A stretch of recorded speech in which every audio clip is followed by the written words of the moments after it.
Good morning everyone. Welcome back in engineering physics class. इसका code है KAS101T। My self doctor Anchala, assistant professor in ABSIT Ghaziabad.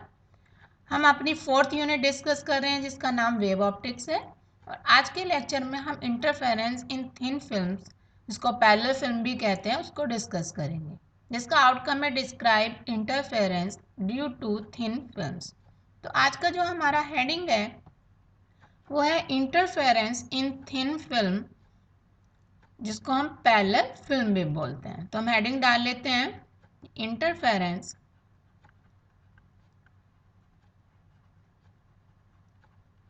In thin films. अब इस heading में आप देख रहे होंगे कि ये थिन फिल्म वर्ड लिखा हुआ है, तो सबसे पहले हम इसको जान लेते हैं कि थिन फिल्म क्या है। ठीक है, क्योंकि हमें कोई भी डेरिवेशन करने से पहले उसके बारे में जानना जरूरी है कि थिन फिल्म। तो हम हेडिंग डालते हैं अपना थिन फिल्म। पहले हम इसको डिफाइन करते हैं कि थिन फिल्म क्या है। तो a film is said to be, इसको लिख लेते हैं हम कि a film is said to be thin. इसको हम कब थिन कहेंगे कि to be thin film if its thickness is about the order of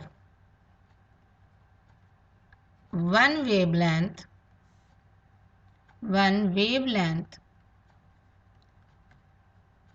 of visible light। कि किस ऑर्डर की हो जाए कि 1 वेवलेंथ ऑफ विजिबल लाइट। वो अप्रॉक्स कितनी होती है? 1 वेवलेंथ ऑफ विजिबल लाइट। इसको हम लिख लेते हैं कि अप्रॉक्स 55 एंग्स्ट्रॉम 5500 एंग्स्ट्रॉम। ठीक है, तो a thin film may be an air film.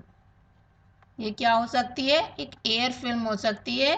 Enclose between two transparent sheets.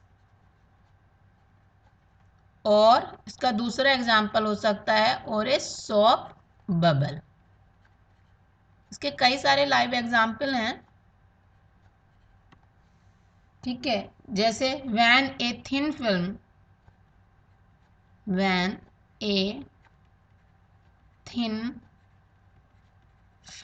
of oil spreads on the surface of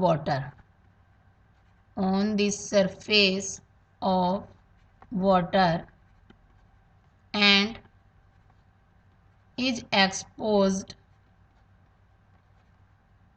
to white light,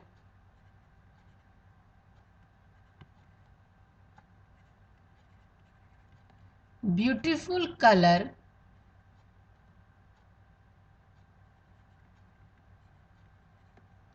colors are seen। आपने देखा होगा कि जब भी किसी भी ऑयल को वाटर में मिक्स कर देते हैं तो ऑयल की एक लेयर ऊपर आ जाती है। तो उस लेयर पर जब भी कोई वाइट कलर इंसिडेंट होगा तो हमें क्या दिखाई देते हैं? ब्यूटीफुल कलर्स दिखाई देते हैं। तो ये एक एग्जांपल हो गया थिन फिल्म का। जैसे सॉप बबल है, सॉप बबल में अंदर वैक्यूम फिल होती है। ये सब देखा हुआ है सॉप बबल को कि उसमें भी अगर वाइट लाइट इंसिडेंट होती है उस पर तो हमें कलर्स दिखाई देते हैं।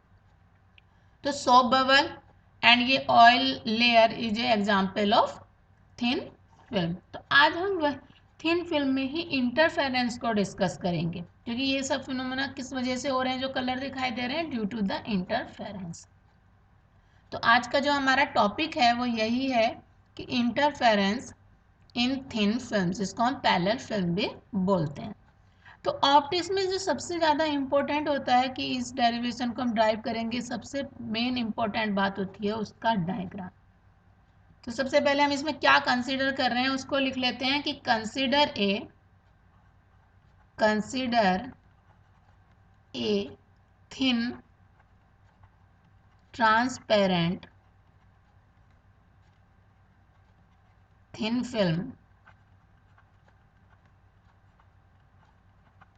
ऑफ थिकनेस, जिसकी थिकनेस हम क्या मान रहे हैं कि उसकी थिकनेस T है, एंड रिफ्रैक्टिव इंडेक्स म्यू।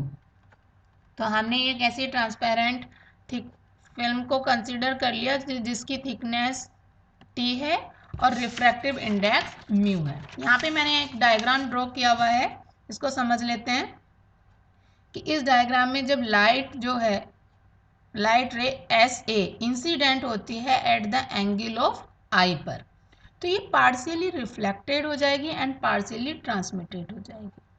तो A B is the partially reflected ray and A C is the partially transmitted ray from the upper surface of thin film.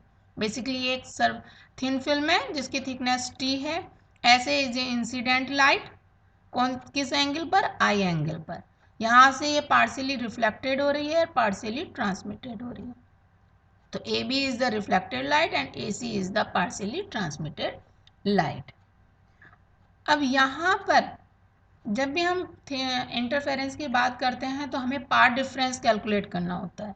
तो ए बी और डी ई के बीच में path difference calculate करने के लिए हम C N और D L दो परपेंडिकुलर ड्रॉ कर देते हैं। तो जो हमने इसमें कंसीडर करा है अपने डायग्राम में, उसको हम पहले लिख देते हैं कि क्या क्या हमने कंसीडर करे हैं। तो एस ए क्या है, एस ए इंसिडेंट लाइट है, जिससे आपको डेरिवेशन करने में तो आसानी रहेगी। S A is the incident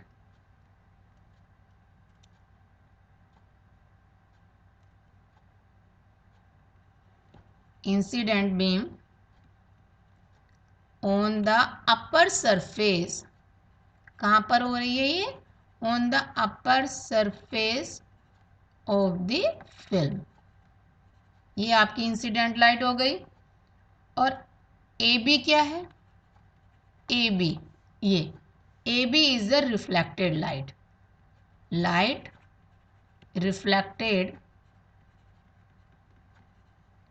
from the upper surface. ये भी कहाँ से रिफ्लेक्ट हो रही है, upper surface of the film. तो ये ए बी और डी ई को भी लिख देते हैं कि ए बी और डी ई ये दोनों ही कोरेंट बीम है, कोरेंट बीम। क्यों कोरेंट बीम है, क्योंकि ये दोनों ही सेम इंसिडेंट रे से ड्राइव होती हैं। तो the ray A B and D are derived from the same incident ray, so A B and D are the coherent beam. Mu क्या है, mu is the refractive index, refractive index of the medium, जिस medium की हमने transparent film को consider किया है। I incident angle है, incident angle. R क्या है, एंगल ऑफ रिफ्रैक्शन, ये हो गया refraction angle. Lambda is the wavelength of monochromatic light, wavelength of monochromatic light. T को भी लिख देते हैं, T is the thickness of the film. ये हमने पॉइंट्स कंसीडर कर लिए, थिकनेस ऑफ द फिल्म। अब हमें अपना डेरिवेशन करना है, उसके लिए हमें बेसिकली पाथ डिफरेंस कैलकुलेट करना है। तो हम लिख लेते हैं नेक्स्ट पेज पर कि टू कैलकुलेट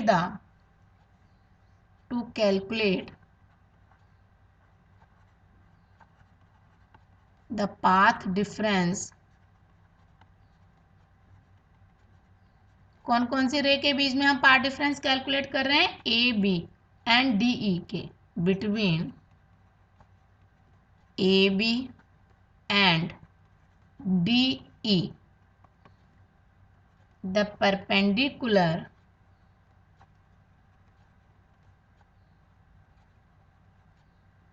DL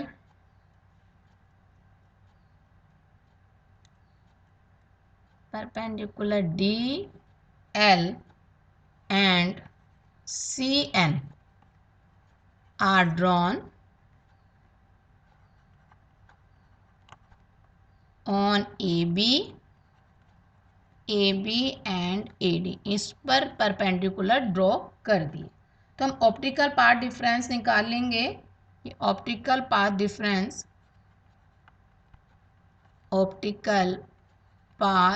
डिफरेंस जिसको हम जनरली डिनोट करते हैं डेल्टा से, इक्वल टू क्या होगा? Mu path travelled in film में और माइनस पाथ इन एयर। अब देखिए कौन सा पाथ फिल्म में है? डेल्टा इक्वल टू लिख देते हैं म्यू AC और CD इन फिल्म में है minus AL in air. This is equation 1। तो हमारा यहाँ पर टास्क रहेगा AC, CD एंड AL को कैलकुलेट करना। तो हम ट्राइंगल में ले लेते हैं कि इन द राइट एंगल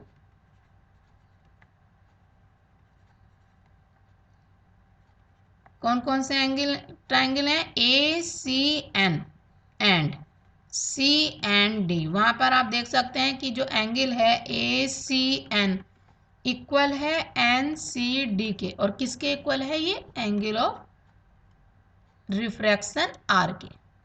ठीक है, तो वहां से हम cos R की वैल्यू निकाल सकते हैं कि cos R equal to CN upon AC। अगर आप जो उसमें देखेंगे डायग्राम में तो आपको इसलिए दिखाई देगा कि cos R equal to CN upon AC। तो हम यहाँ से AC को अगर निकाल दें तो AC की वैल्यू आ जाएगी CN अपॉन cos R, और CN क्या है? थिकनेस ऑफ फिल्म, ये है T upon cos R।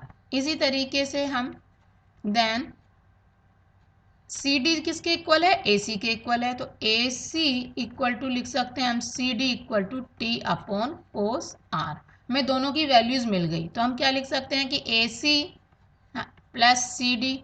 AC की वैल्यू T को upon cos R and CD की value T upon cos R। तो ये कितना मिल गया हमें? 2T upon cos R। This is equation 2। हमने ये वैल्यू फाइंड आउट कर ली। अब हमें AL फाइंड आउट करना है, तो हम नेक्स्ट चलते हैं कि ऑल्सो इन ट्राइंगल ADL, जहां पर वेयर ADL इक्वल टू है I के। नेक्स्ट पेज पर कर लेते हैं हम साइन I। वहां से हम देख सकते हैं कि साइन I इक्वल टू बन रहा है आपका AL अपॉन AD। तो यहाँ से AL इक्वल टू क्या आ जाएगा? AD साइन I, और AD की जो वैल्यू है वो इक्वल है AN प्लस ND के इंटू साइन I। अब यहाँ पर हमें कैलकुलेट करना है the value of AN and ND। तो इसकी वैल्यू फाइंड आउट करने के लिए हम नेक्स्ट ट्राइंगल में ले लेते हैं कि now in triangle ACN and in triangle CND। तो अगर हम ट्राइंगल ACN में देखें तो tan R इक्वल टू बन रहा है AN अपॉन AC। इसी तरीके से tan R इस ट्राइंगल में देखें CND में तो ये वैल्यू बन रही है आपकी ND अपॉन NC। तो यहाँ से AN इक्वल है ND के इक्वल T tan R। ये आपकी इक्वेशन 4 हो गई। देन हम यहाँ से AL की वैल्यू फाइंड आउट कर सकते हैं इसके बाद। तो तो ए एल की वैल्यू क्या हो गई, T tan R plus T tan R into sine I, तो हो गया आपका 2t tan R into sine I. यहाँ पे हम स्नेल लॉ को यूज़ कर लेते हैं। आप सबने पढ़ रखा है कि ऑप्टिक्स में स्नेल लॉ होता है। स्नेल्स लॉ क्या है कि म्यू इक्वल टू क्या होता है, sine I upon sine R. तो हम यहाँ से अगर बात करें साइन आई की, तो sine I equal to mu sine R. तो ये साइन आई की वैल्यू उठाकर यहाँ पर हम रख देते हैं, तो हमें ए एल क्या मिल जाएगा, A L equal to 2t tan R, और किसके जगह रख रहे हैं हम वैल्यू, साइन आई के जगह, वो क्या है म्यू साइन आर। तो हमें ए एल क्या मिल गया कि A L equal to 2 mu T sine square R upon cos R, फिर tan R is equal to sine R upon cos are.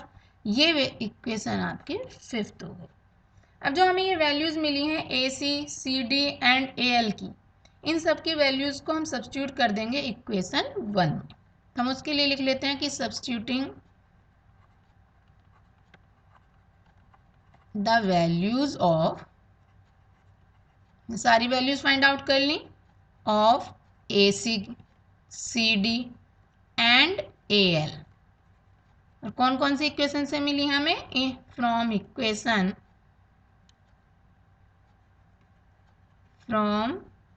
Equation 2 5 कहाँ पर रख दें हम, इन इक्वेशन 1 में, क्योंकि इक्वेशन 1 में ही पार्ट डिफरेंस की वैल्यू है। तो हम सबसे पहले लिख लेते हैं कि पार्ट डिफरेंस की वैल्यू क्या थी वहाँ पर, डेल्टा इक्वल टू था mu A C plus C D minus A L. तो म्यू क्या, डेल्टा क्या आ गया, delta equal to mu, A C और सी डी की वैल्यू थी 2t अपॉन कोस आर, और ए एल की value 2 mu T sine square R upon cos R. इसको हम थोड़ा सिंप्लीफाई कर लेते हैं, तो डेल्टा हमें क्या मिलेगा, mu 2t upon cos R minus 2t sine square R upon cos R. इसको थोड़ा और सिंप्लीफाई करेंगे तो डेल्टा आपको मिल जाएगा 2 mu T upon cos R 1 minus sine square R, और 1 माइनस साइन स्क्वायर आर किसके इक्वल होता है, कोस आर के। तो ये क्या आ गया, 2 mu T upon cos R into cos square R. तो हमें जो पार्ट डिफरेंस है डेल्टा, वो मिल गया 2 म्यू टी कोस आर। ये इक्वेशन 6 हो गई। अब यहाँ पर हमें एक करेक्शन की नीड है। करेक्शन की नीड क्यों है, क्योंकि ये पूरा सिस्टम जो है वो हमने रिफ्लेक्टेड सिस्टम लिया है, and according to Stokes theorem, जब ray A B is reflected ray है फ्रॉम डेंसर मीडियम, तो therefore occurs an additional part difference of lambda by 2। इसको हम लिख लेते हैं कि as the ray A B is reflected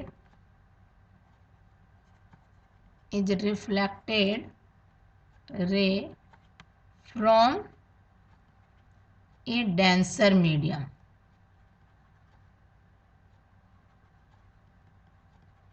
therefore there occurs an additional path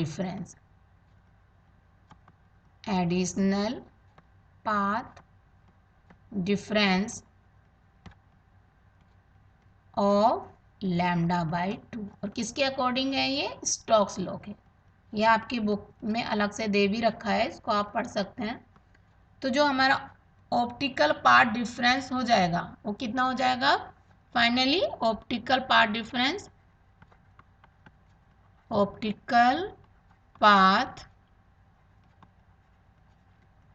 difference delta, इसकी value आ जाएगी 2 mu T cos are plus lambda by 2।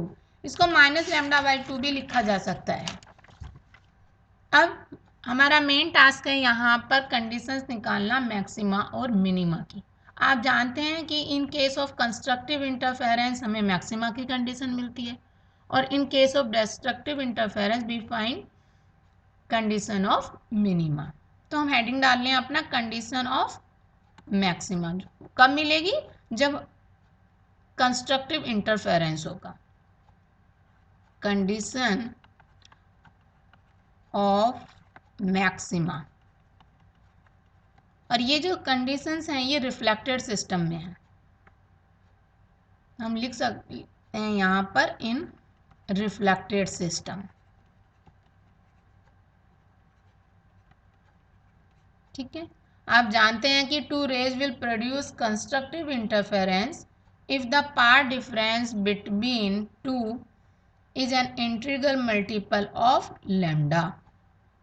हम लिख लें कि for constructive interference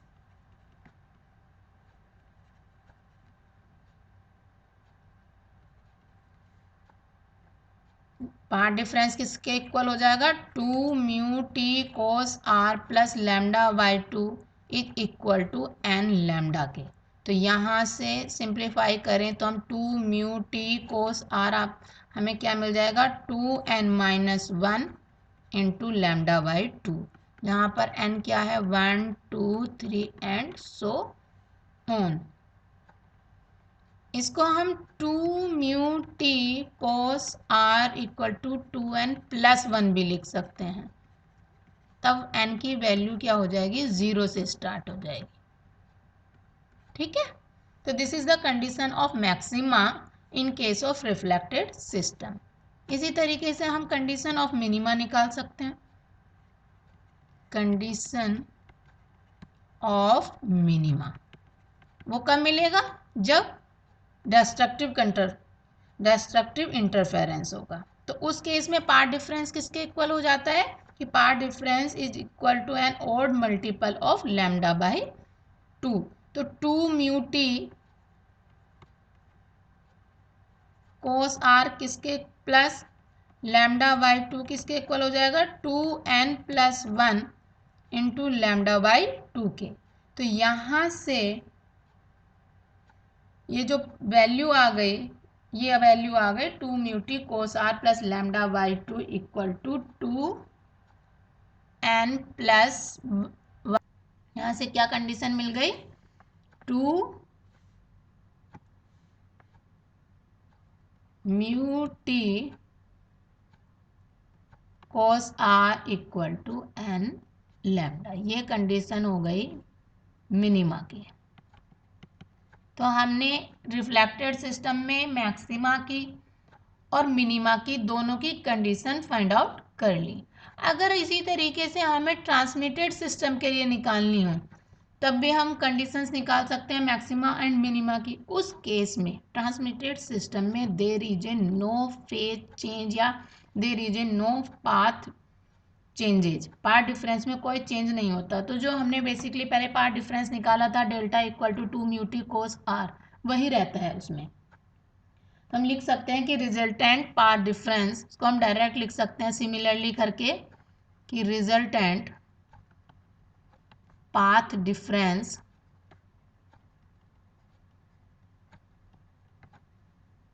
in transmitted system.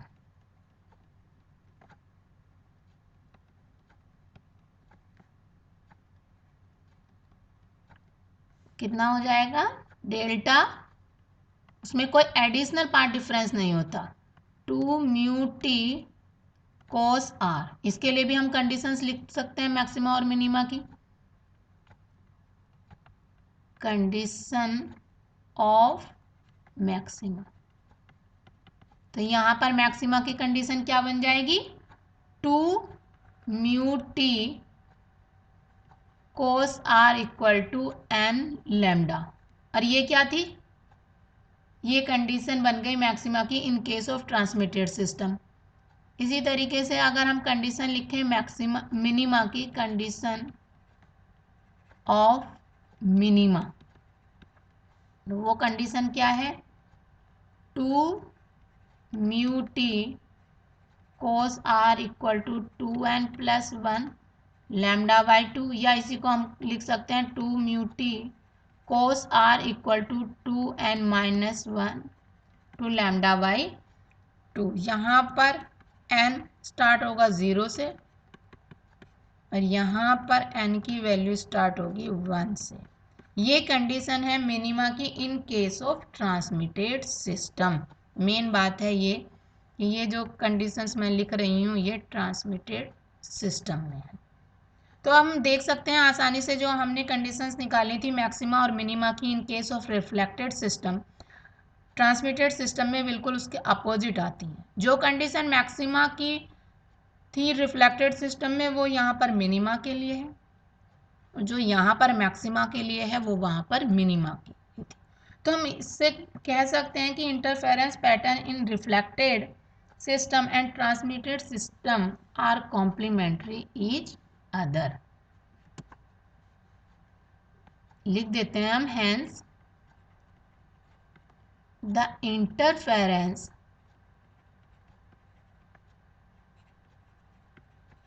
Pattern in the reflected system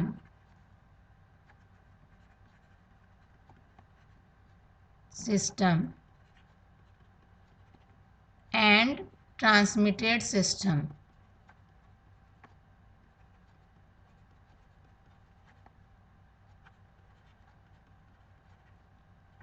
are complementary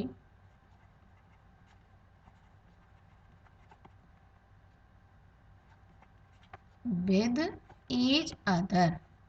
कभी कभी question इस तरीके से पूछ लिया जाता है कि शो दैट